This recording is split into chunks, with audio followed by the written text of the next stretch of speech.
All right. Welcome to the Document vs. Create podcast. I'm Christos Create, your host. And just before we start, I just want to thank anyone that listened to the first episode. Outside of the family, it means a lot. But ultimately, the goal of this podcast is to help anyone out there that's in a similar situation on the journey, similar to myself. At the start of their career, reasonably, I'm 1 year in, but I like to think I'm still got so much more to learn. And yeah, this is just to help other people know that there's other people in similar positions, and not to get lost with all the fancy videographers out there that may seem a little bit too far away from where we are at the moment. And to remember that everyone has to start somewhere, so, and it's not all about the fancy stuff. This is the second episode that we do today, and we're going to focus a little bit more on not necessarily pricing. I have a fantastic guest joining us in 2 weeks' time, where we're going to dig into how to price your project, sort of how to come up with that, and in general, just a bit more detail in that side of it. But on this specific episode, I came across a very interesting, I was doing a bit of, Instagramming, checking a few things out there. And one thing, I was trying to understand the line between doing free work, doing work a little bit cheaper, and charging your full price. And one quote I came across, and did an Instagram post on this recently, was either work for free or either work for your full price. Never work for cheap. Now, for me, that was very interesting, and I wanted to do a bit more digging into that. And I guess that's what I'm going to be talking about for the next couple of minutes. I try to keep these podcast episodes reasonably short, within sort of 5 to 10 minutes. Hopefully I want to get to a stage where I'm doing, 1 or 2 episodes a week. And then, like I said, if you're out there listening on this and you're in a similar journey, feel free to DM me, get in touch. I'd love to get more people on this podcast that just want to just share their journey. So let's get into it. So either work for free or your full price, never for cheap. Now, I wanted to break those things down a little bit, and I wanted, I guess, to start with working for free and why I think that's important. It's important when I started, and it's still very important to me right now. Ultimately, that's how I got into being able to charge. And I spoke a little bit about the start of my journey and how I got my first customer. And it actually came through Instagram. I just decided one day just to shoot out a lot of DMs. I think I did about, I don't know. I mean, I didn't do crazy amount, but I think I did around 20, 30 DMs. And not a lot of responses. Some people didn't even read it. But then I got one dancer come through, and I was kind of targeting either dancers, personal trainers, people who have, not at this, enterprises or anything like that, just self-employed individuals who are, using social media quite a lot and looking for promos out there or looking to tell their story. So I managed to get a dancer. They got in touch and they were like, yeah, come down. I was like, listen, I'll shoot this for free for you. Just looking to build my portfolio. She was awesome. Went down there, filmed some stuff. Then, just doing that was an amazing experience, because, you're doing something you've never done before. And not only that, with the dancers, you have around, between 20, 30 people, or you're on the spotlight, and you're sitting there with your camera, and you're just recording dance after dance, and that was interesting. But anyways, to the point, that was fantastic for me, because what happened on the back of that, she was happy with the videos. Then she got in touch with me again. Hey, do the same thing.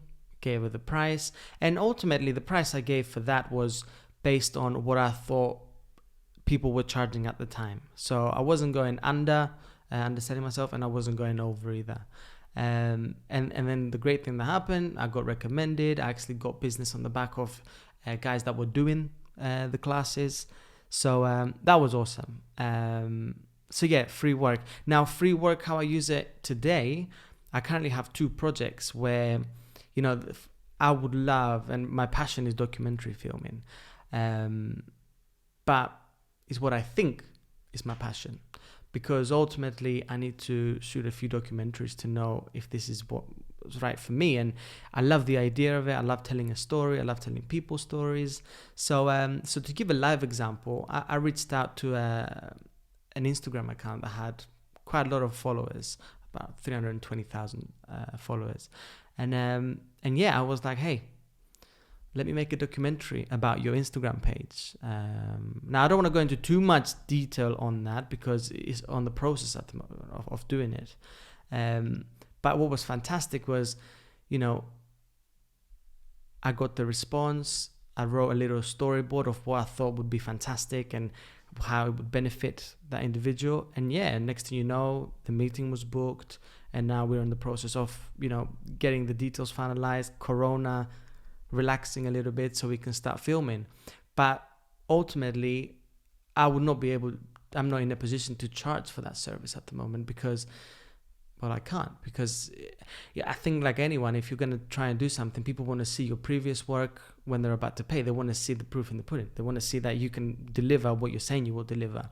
When it's free, it removes that element of expectation, I guess. I mean, you're using someone's time and you don't want to waste people's time, but ultimately, you just gotta trust yourself, trust your camera that you're gonna be able to pull something from the bag. And I mean, the worst case scenario, it doesn't work out and it's just time. But yeah, so that's kind of how I use it in today's world, I guess. Now, in terms of full price, now for me, this is, I would say last couple of months I've started doing this. When I started, quoting people for work, I was getting referrals from existing clients, people asking me, hey, I want to shoot a promo, I want to do this. And I remember not even knowing how to price it up to start with, but then I would price it up.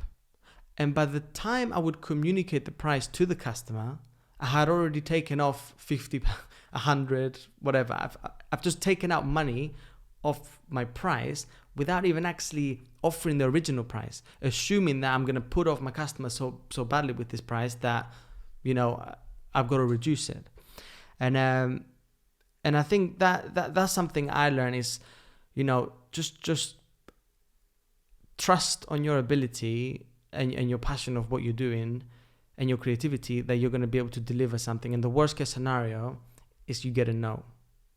And this links to why working for cheap sometimes doesn't work, because where I would, by the time I offer the customer my price and I've already taken out that 50, 100, whatever I've taken out, but what happens then is you actually get, you deliver the goods, they love the work, and then it's very hard to up your prices from that point.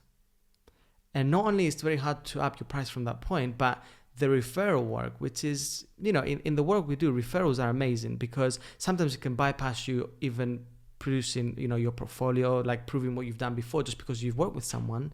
The other person trusts you a little bit more maybe to do something a little bit different.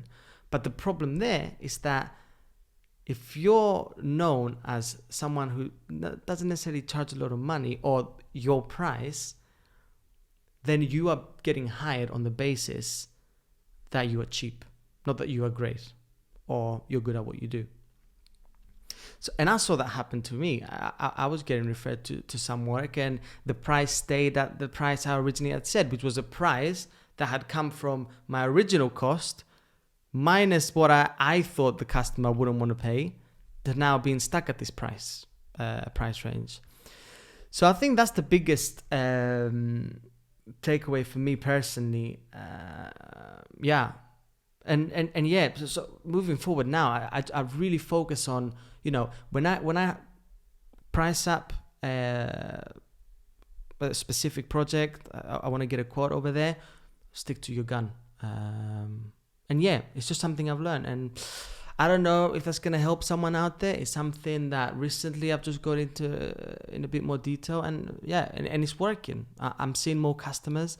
And the biggest thing is that actually offering when I say full price, your full price could actually be someone else's cheap. Full price is super subjective. Full price is just trusting yourself that whatever price you originally thought of, to trust yourself to quote it to the customer and not be scared that the customer might run away or don't respond to your DM, your WhatsApp, whatever. Just trust on why you are charging that price. And you know what? If you get too many no's, then you need to evaluate that price. But at least put that price out there. Like I said, you might not have this problem, but that's the problem I faced. And it all came through confidence, not having it. So yeah, that's the episode wrapped up for this week. Hopefully I'm going to try and get another one out for this week. But yeah, I have some fantastic guests lined up for the next couple of weeks. So I'm really looking forward to actually interacting with people. On a side note, I'm just going to apologize for this situation here. Last week I was in the dining room. This week I'm in the office. I've just moved to a new house and it's all over the place. Hopefully production of how this looks will look a little bit better in the future. But anyways, thank you very much for listening to this episode. And yeah, I'll see you next week.